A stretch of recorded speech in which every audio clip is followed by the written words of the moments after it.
When it comes to developing your own personal jujitsu game, understand that the competition path versus the gym path are going to heavily influence the development of your game. Now, on the surface, it seems like a simple solution. Just pick whichever path is best for your goals. Understanding which route is best for you can really help your game develop the way that you want, that's best for your life and what you want out of jiu-jitsu.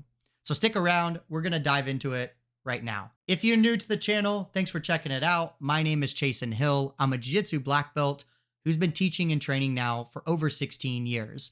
So if you guys like all things jiu-jitsu, make sure you're subscribed to the channel. That way you never miss the latest video whenever it comes out. Now, first off, let me quickly define what a personalized game is, because this is a common mistake that I see a lot of students make. A personal game is not the techniques that you like to do, or the techniques that you want to do, or the positions that you would like to achieve.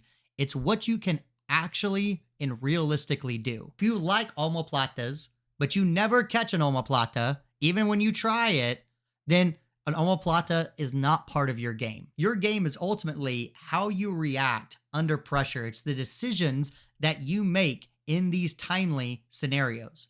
That is your game. The earlier on in jiu-jitsu that you are, your game is usually very reactive based. It's very much just wherever the wind takes you, because everyone is better than you, so you don't have a choice but to react. But later on, I would say probably maybe blue belt, you can start to craft and shape and mold the game that you actually want. But you have to be able to actually do these things for it to be part of your game. Another important factor that goes into shaping your game is one of these two pathways of the competition pathway and the gym pathway.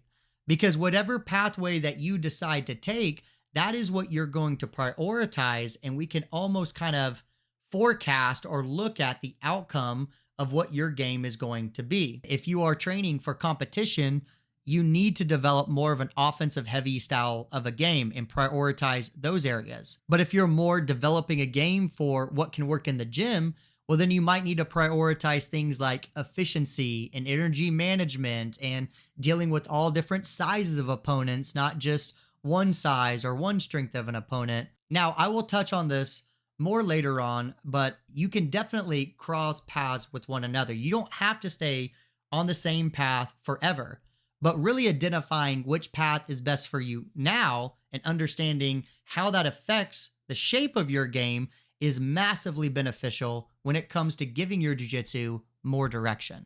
I'd be curious to know, do you actually know which path you're going down and why? If you do, let me know down in the comments. Really, other people do read them and they do help out a lot of people. So let me know down in the comments below. Let's talk about each one of these paths and what you can expect out of them if you take your game down that path. This is not gospel. I'm not the end all say all in jiu-jitsu. These are just the common patterns that I tend to notice in students that I have coached. So the competition path tends to enhance the offensive side of your development more than the defensive side because of the rules and the point system and how jiu-jitsu is done in a competitive setting.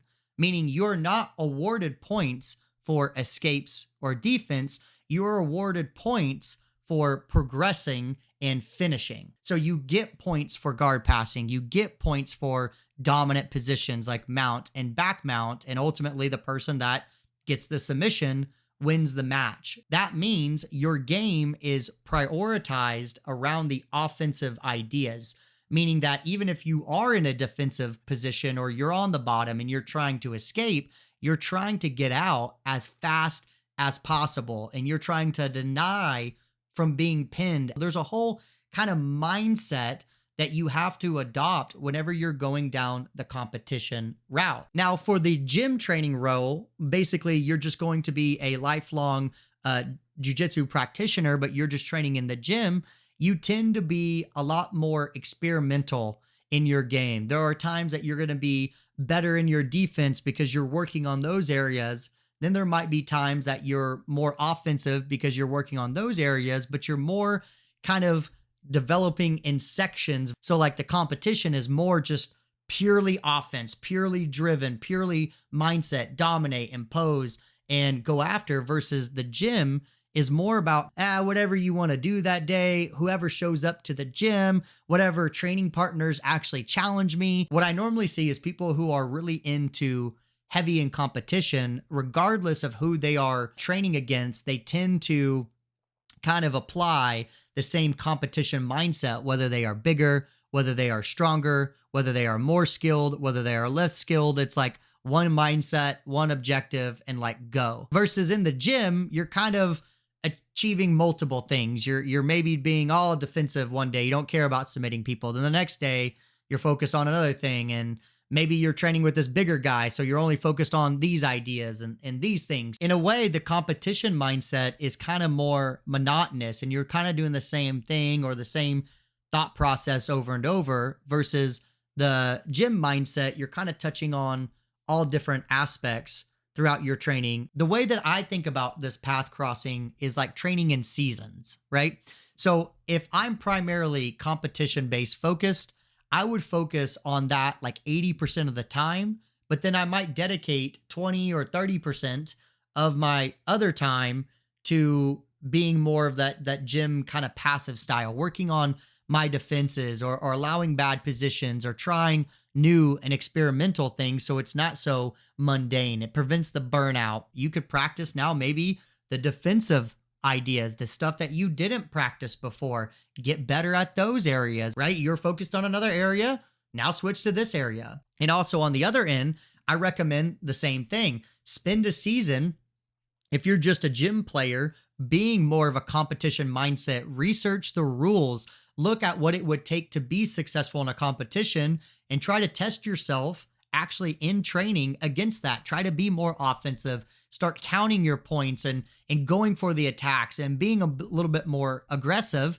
not to hurt your partner, but just in a competition mindset. And I bet you'll see that area of your game start to develop. The person that's training in the gym, they're like, well, if I go competition heavy mindset, then like it's going to fundamentally change my game forever. And I'm like, maybe not. If anything, it's just going to help it. I think they're both beneficial to be able to cross over. I think they're both important, if you want me to be honest, if you're wanting to become a black belt. Where I see students just kind of get a little bit lost as they try to approach each one of these paths with like the same mindset. And you have to fundamentally change if you're really wanting to go down one of these paths more distinctly. I've literally seen it, the mindset shift, like affect both ends of the spectrum. So knowing which one you're on now is very important, and making the proper adjustments is only going to help you, and it's not going to hurt you. If you're a person that is training mainly in that gym pathway, there's nothing wrong with it.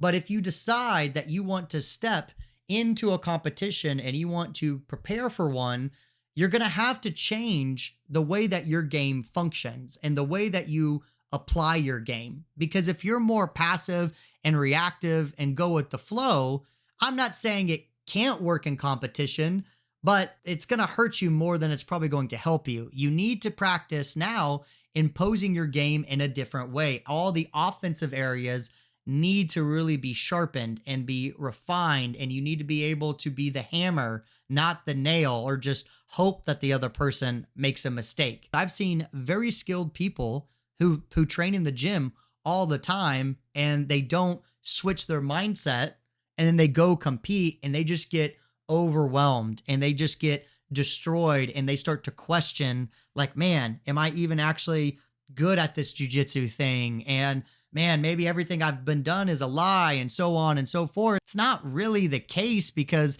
they're very competitive in the gym. They just haven't refined it in that environment yet. Is this same kind of inversion the same for the competition going into gym life? And the answer is yes, because I've had competition heavy students who train 5 or 6 days a week, and they wanted to do the next ADCC, and then they end up having a kid, or they end up having to get a job, and training backs off and life starts to expand. They are just training now 1 or 2 days a week, but they still try to train with that kind of competition mindset. Number one, they're not efficient anymore at applying that game. So they use a hell of a lot more energy, they use a hell of a lot more strength, and they get fatigued a lot faster. When they go and try to apply their competition style of game, when they're only training 2 days a week, they feel exhausted and it's not as sharp. So people in the gym start catching them. People who used to never catch them start catching them. And then they start questioning all of their abilities as well. And this is where I see competition people be like, oh, well, because I'm not training 6 days a week anymore, I'm not getting any better. So what's the point of continuing to train? And they kind of get this woe is me type of factor. And then they just throw their hands up in the air and then they quit altogether. I've literally seen it, the mindset shift, like affect both ends of the spectrum. So knowing which one you're on now is very important, and making the proper adjustments is only going to help you and it's not going to hurt you. That's going to wrap it up for the end of this video. If you guys enjoyed it, make sure you leave it a like, make sure you're subscribed to the channel, and until next time, I'll see you later.